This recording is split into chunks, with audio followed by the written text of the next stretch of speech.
ரஷ்யாவில் மருத்துவம் பயில சிறந்த ஒரு அரிய வாய்ப்பு.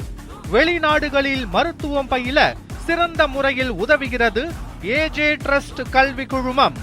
தஞ்சை மாவட்டம் பாபநாசத்தில் நடைபெற்ற ஆய்வுக் கூட்டத்தில் பொதுமக்களின் கோரிக்கை மனுக்கள் மீது அதிகாரிகள் உரிய நடவடிக்கை எடுக்க வேண்டும் என அமைச்சர் ஷாஜகான் அறிவுறுத்தினார். பாபநாசத்தில் அமைச்சர் ஷாஜகான் தலைமையில் அனைத்து துறை அலுவலர்களுடனான ஆய்வுக் கூட்டம் நடைபெற்றது. இதில் வருவாய், ஊரக வளர்ச்சி, வேளாண்மை, மின்சாரம், பேரூராட்சி உட்பட அனைத்து துறை அலுவலர்களுடன் கலந்துரையாடிய அமைச்சர் பல்வேறு ஆலோசனைகளை வழங்கினார்.